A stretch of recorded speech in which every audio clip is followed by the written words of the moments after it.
नमस्कार। आज हम मानव इतिहास के एक बहुत बहुत बड़े मोड़ पर बात करने वाले हैं, नवपाषाण काल और खेती की शुरुआत। हाँ, वही दौर जिसे अक्सर नवपाषाण क्रांति कह दिया जाता है। बिल्कुल, लेकिन क्या ये सच में एक धमाके जैसी क्रांति थी? हमारे पास जो नोट्स हैं उनमें तो विद्वानों के बीच इस पर काफी अलग अलग राय दिखती है। हाँ, काफी बहस इस पर। तो आज हम इसी बहस को थोड़ा खंगालेंगे, समझेंगे कि ये क्रांति वाला आइडिया आया कहाँ से, इस पर सवाल क्यों उठे और दूसरे क्या विचार है। ठीक है, चलिए शुरू करते हैं। तो सबसे पहले यही शब्द नवपाषाण क्रांति, ये किसने दिया और इसका मतलब क्या था शुरू में? ये शब्द जहां तक मुझे ध्यान है सबसे पहले वी गॉर्डन चाइल्ड ने इस्तेमाल किया था। शायद 1930 की बात है। उनकी एक किताब थी मैन मेक्स हिमसेल्फ। अच्छा। उनका तर्क बहुत जोरदार था।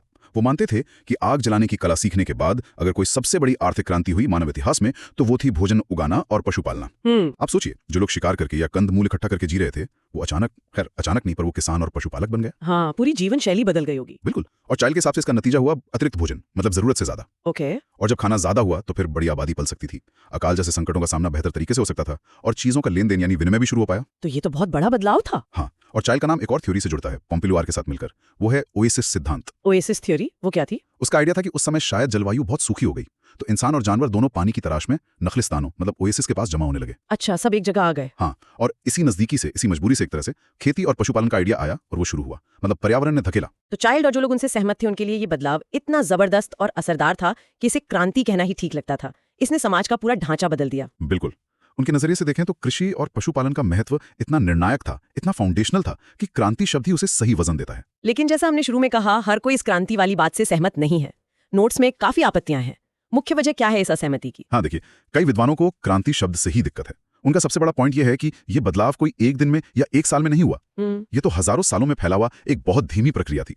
तो इसे क्रांति कहना, जो कि तेज और अचानक बदलाव दिखाता है, वो शायद सही तस्वीर नहीं देता। अच्छा, मतलब समय का पैमाना बहुत बड़ा था। बिल्कुल। और दूसरी आपत्तियां भी हैं, जैसे इस बात की सबूत कम है कि शुरू के सभी खेती करने वाले समाजों के पास हमेशा ही जरूरत से ज्यादा अनाज होता था। कई बार शायद कमी भी रहती होगी। और वो जलवायु वाली बात, ओएसिस थ्योरी? हाँ, नए शोध ये भी दिखाते हैं कि जलवायु परिवर्तन शायद उतना अचानक और एक जैसा नहीं था जैसा ओएसिस थ्योरी मानती है। ये भी एक धीमी उतार चढ़ाव वाली प्रक्रिया थी। तो अगर क्रांति शब्द सही नहीं बैठता तो फिर इस बड़े बदलाव को समझाने के लिए विद्वान अब क्या कहना पसंद करते हैं? आजकल आपको ज्यादातर नवपाषाण संक्रमण या नियोलिथिक ट्रांजिशन शब्द सुनने को मिलेगा। संक्रमण, ट्रांजिशन। संक्रमण या बदलाव का दौर शब्द इस बात पे जोर देता है कि ये एक लंबी ग्रेजुअल प्रक्रिया थी। कई चरण थे इसमें। ये एक मैराथन जैसा था, 100 मीटर की रेस नहीं। ये संक्रमण वाला विचार मुझे ज्यादा तार्किक लग रहा है, क्योंकि ये उस धीमी गति और जटिलता को जगह देता है। लेकिन फिर सवाल उठता है कि अगर ये सिर्फ पर्यावरण के दबाव की सीधी कहानी नहीं थी तो और क्या वजहें थीं? नोट्स में कुछ और दिलचस्प सिद्धांत भी दिख रहे हैं। हाँ बिल्कुल है। एक बहुत महत्वपूर्ण विचार है केवी फ्लैनरी का। उसे कहते हैं ब्रॉड स्पेक्ट्रम क्रांति। अब देखिए, यहाँ भी क्रांति शब्द है पर मतलब थोड़ा अलग है। अच्छा, कैसे? फ्लैनरी ने कहा कि खेती अपनाने से पहले ही शिकारी संग्राहक जो थे वो सिर्फ बड़े जानवरों पर निर्भर नहीं थे। वो छोटे जानवर, मछलियां, घोंगे, जंगली अनाज, फल, मतलब बहुत तरह की चीजें खाने लगे थे। ओ, मतलब उनका मेन्यू बड़ा हो रहा था पहले से ही। बिल्कुल, उनका भोजन का दायरा बढ़ रहा था, ब्रॉड हो रहा था। ये दिखाता है कि लोग अपने पर्यावरण को ज्यादा गहराई से, ज्यादा तरीकों से इस्तेमाल करना सीख रहे थे खेती से पहले ही। अरे वाह! ये तो पूरी कहानी को एक नया मोड़ देता है। मतलब खेती कोई आसमान से टपका समाधान नहीं था, लोग पहले से ही खाने के नए नए जुगाड़ कर रहे थे। सही कहा आपने। और इसी से जुड़ती हैं कुछ और विद्वानों की बात, जैसे किंग और हड्जा।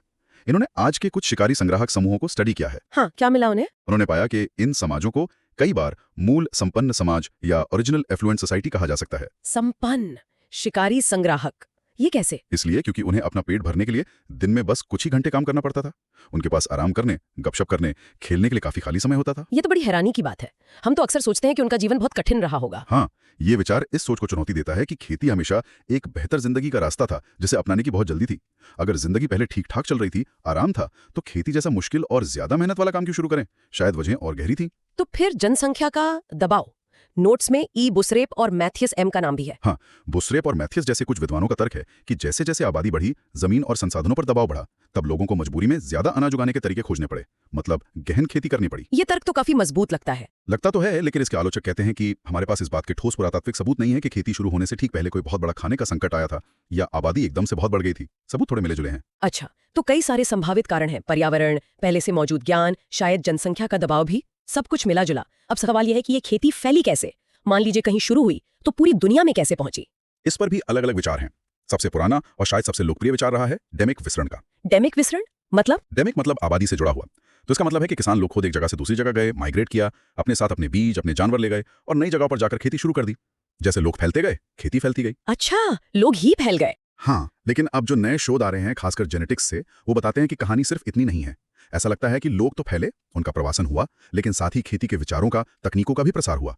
मतलब आसपास के समूहों ने एक दूसरे से सीखा भी। ओ, तो दोनों चीजें हुई, लोग भी चले और आइडिया भी चले। बिल्कुल, ये शायद लोगों के चलने और विचारों के फैलने का एक मिला-जुला कॉम्प्लेक्स मिक्सचर था। और ये सारी बहसें, पर्यावरण का कितना रोल था, आबादी का कितना, तकनीक कैसे फैली, लोगों ने क्या चुना, ये सब हमें एक बड़े फिलोसॉफिकल सवाल पर ले आती हैं जो नोट्स में भी है। ये जो आर्थिक विकास हुआ, जैसे खेती का आना, ये ज्यादातर प्रकृति यानी नेचर, पर्यावरण और जरूरत की वजह से तय हुआ, या संस्कृति यानी कल्चर, इंसानी बुद्धि, चुनाव और फैसलों से? हाँ, ये बहुत गहरा सवाल है। क्या हम बस हालात के हिसाब से बहते गए या हमने अपनी किस्मत खुद लिखी? नवपाषाण काल का अध्ययन हमें इसी जटिल रिश्ते को, प्रकृति और संस्कृति के इस ताने बाने को समझने में मदद करता है। शायद जवाब कहीं बीच में है। तो कुल मिला के अगर हम इस पूरी बातचीत का सार निकालें तो क्या कहेंगे, क्रांति थी या संक्रमण? देखिए, चाइल्ड का क्रांति शब्द गलत नहीं है अगर हम उस बदलाव के असर के पैमाने को देखें। वो वाकई बहुत बड़ा था। लेकिन आज ज्यादातर विद्वान ये मानते हैं कि जिस तरह से ये हुआ, वो प्रक्रिया बहुत लंबी और धीमी थी। इसलिए नवपाषाण संक्रमण शब्द शायद ज्यादा सटीक है। ये किसी एक वजह का नतीजा नहीं था। इसमें जनसंख्या का दबाव, पर्यावरण के साथ तालमेल बिठाना, सामाजिक जरूरतें और सांस्कृतिक लेन देन, शायद सबका कुछ न कुछ हाथ था। ये मानव इतिहास का एक बहुत ही पेचीदा और महत्वपूर्ण पड़ाव था। और ये याद रखना भी जरूरी है कि हम अतीत की इन घटनाओं को कैसे लेबल करते हैं, एक तेज क्रांति या एक धीमा संक्रमण।